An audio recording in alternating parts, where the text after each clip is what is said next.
Salve, salve, nação rubro-negra! Está no ar a primeira edição do Mister Mengão, o seu telejornal com as notícias do mais querido do Brasil. Flamengo recebe nova decisão do Corinthians sobre Hugo Souza e última proposta vai ser apresentada. Será que os três vão mesmo ser vendidos?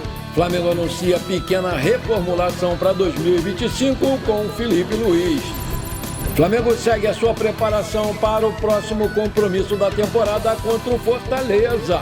Sub-20 vai reinaugurar a Arena da Floresta em Rio Branco, no Acre, com todos os ingressos esgotados. Essas e outras você confere agora. Fica comigo até o final para você não perder nada do nosso Mengão queridão.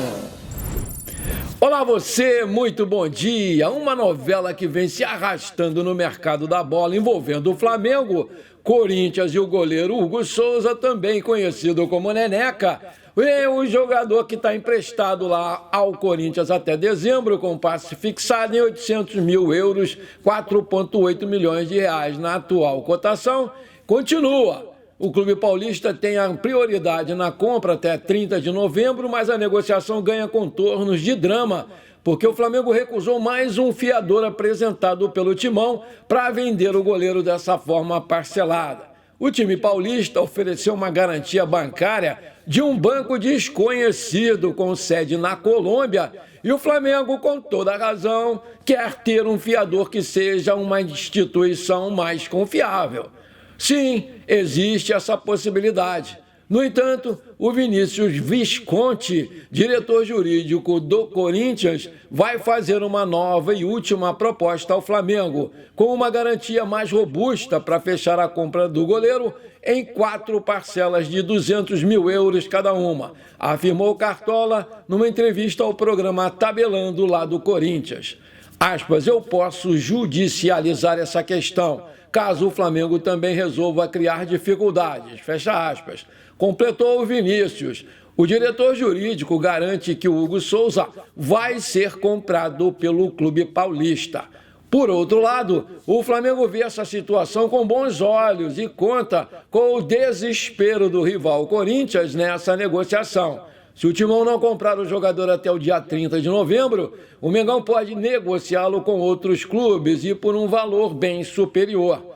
O Grupo City já manifestou interesse no goleiro, como revelou o portal Coluna do Fla. O goleiro não deixou saudades no tempo em que esteve no Flamengo, mas deu a volta por cima e está em alta agora no mercado. Aí eu te pergunto, você acha que o Hugo Souza pode disputar a titularidade com o goleiro Rossi, se o Flamengo trouxê-lo de volta? Ou você acha que o Flamengo deve mesmo vendê-lo por um preço mais alto? Coloca aí. Inacreditável! A história do ano passado do Botafogo está se repetindo. Ontem, em pleno, Nilton Santos empatou com o Vitória em 1-1. E como o Palmeiras venceu o Atlético Goianiense em Goiânia, o Botafogo do fanfarrão John Textor caiu para segundo lugar no Brasileiro. Palmeiras e Botafogo têm 70 pontos, ambos, né? Mas o Palmeiras tem mais vitórias e por isso é o novo líder do Campeonato Brasileiro, faltando apenas 3 rodadas para o seu término. O Palmeiras corre atrás do tricampeonato. Vale lembrar que os dois ainda vão se enfrentar no Allianz Parque, em São Paulo, no dia 26 de novembro, pelo Brasileiro. E o Botafogo vai ter o seu jogo mais importante do ano no dia 30 de novembro, contra o Atlético Mineiro pela disputa da Libertadores e de uma vaga no Mundial de Clubes da FIFA, né? Que vai acontecer em junho de 2025 lá nos Estados Unidos.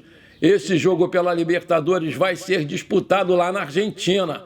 A pergunta que não quer calar é a seguinte: será que o técnico do Botafogo, o português Arthur Jorge, vai poupar jogadores para esse jogo aí contra o Palmeiras, pensando na Libertadores contra o Atlético Mineiro, ou vai com tudo para essas duas partidas importantíssimas para o clube?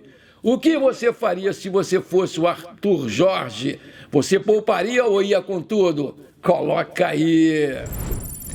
Enquanto isso, o Flamengo segue a sua preparação para o próximo compromisso da temporada contra o Fortaleza. A bola vai rolar nessa terça-feira, dia 26, às 20 horas, horário de Brasília, na Arena Castelão. E pensando nesse jogo, o Flamengo espera utilizar o seu retrospecto positivo como visitante contra a equipe cearense, para buscar a vitória e deixá-lo em terceiro lugar na tabela, agora ficando atrás apenas do Palmeiras e do Botafogo. Em toda a história do confronto, o Flamengo disputou 11 jogos contra o Fortaleza como visitante.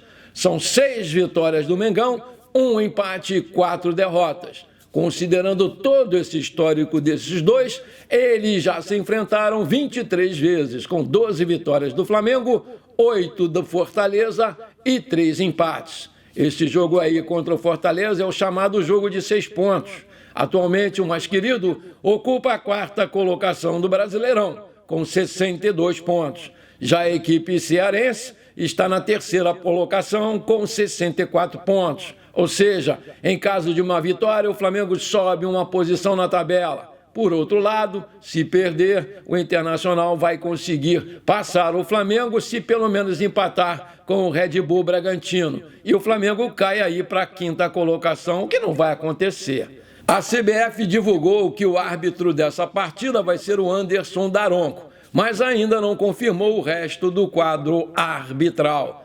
E a transmissão dessa partida vai ser do Premier Futebol Clube em canal pago.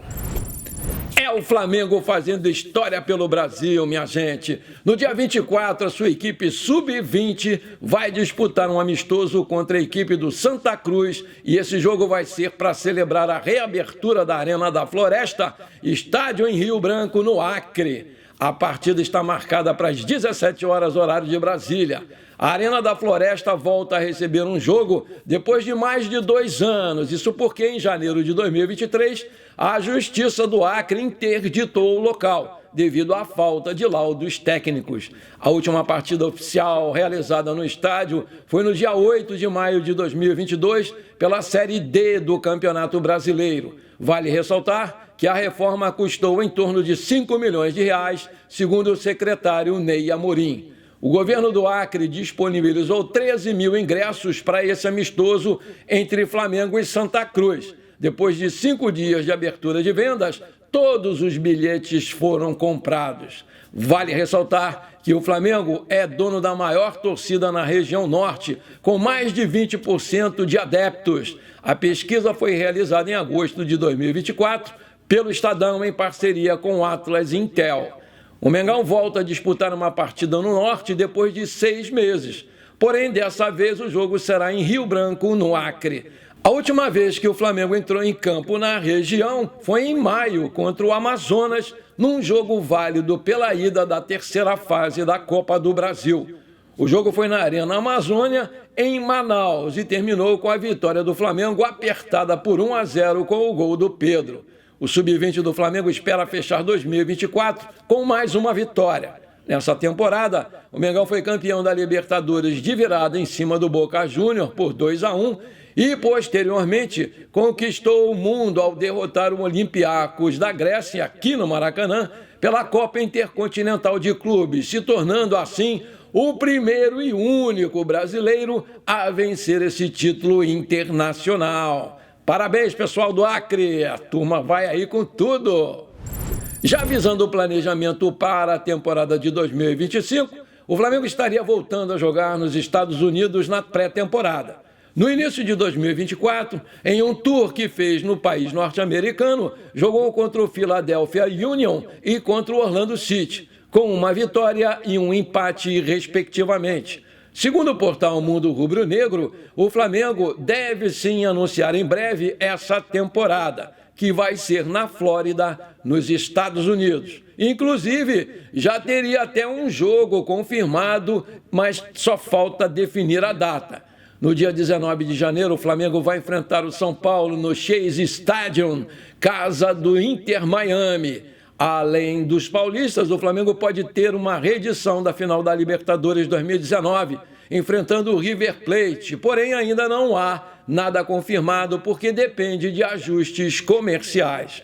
Além do confirmado jogo contra o São Paulo e a possibilidade de jogar contra o River Plate, existe também a chance do Flamengo jogar uma partida contra o Inter Miami, do Lionel Messi.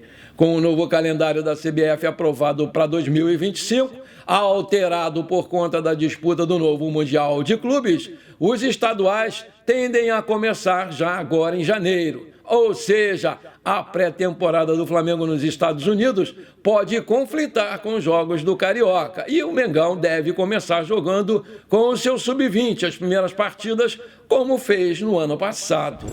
Se você está curtindo esse programa, maravilha! Então não esquece, manda brasa agora no like para fortalecer o nosso canal. Se você ainda não é inscrito, bora lá, me dá esse prazer, me dá essa honra. Aperta o botão inscrever-se, aperta o sininho ali e pronto. Muito obrigado! A temporada na Europa começou em julho, mas alguns clubes já estão de olho em reforços para janeiro. E o Flamengo tem recebido algumas sondagens para fazer negócios de clubes da Itália, Espanha e França, por Léo Ortiz, Wesley e o Fabrício Bruno. O Rennes da França, agora comandado pelo técnico Jorge Sampaoli, retomou as atenções pelo Fabrício Bruno. A equipe francesa deve apresentar uma bela proposta oficial em breve ao Flamengo, pelo zagueirão. Ele, Fabrício Bruno, perdeu espaço no time titular do Felipe Luiz e, além disso, ele mesmo entende que o seu ciclo no Flamengo se encerrou e precisa conquistar o seu sonho de jogar numa grande liga da Europa. Dois jogadores estão em alta com a promoção do Felipe Luiz, Léo Ortiz e Wesley. E com isso, ambos estão sendo monitorados no mercado por grandes times e uma proposta vantajosa pode pintar. O Flamengo vai estudar com carinho porque precisa muito fortalecer os seus cofres diante de tantas despesas nesse segundo semestre, com a compra de terrenos e outros. E sem ter vendido ninguém, está com seu orçamento apertado. O Barcelona da Espanha sinalizou interesse e pode apresentar uma proposta oficial em breve pelo lateral Wesley, que quase deixou o Flamengo no meio desse ano para fechar com a Atalanta da Itália, mas as negociações não avançaram. Ainda bem. O Léo Ortiz também entrou na mira da Juventus da Itália, depois de se tornar peça fundamental no sistema defensivo do Felipe Luiz e pela sua convocação também para a seleção brasileira. O zagueirão é visto como uma alternativa para o Bremer, que sofreu uma grave contusão no joelho há algumas semanas e vai ficar parado por um bom tempo. Bom, por enquanto foi isso. Eu espero que você tenha gostado do nosso programa. Muito obrigado por você ter ficado comigo até aqui. Um forte abraço. Não esquece de compartilhar com seus amigos e parentes flamenguistas para a gente crescer esse nosso canal. Eu conto muito com você. Um feliz domingo, tudo de bom. Bora ser feliz. Pra cima deles, Mengão!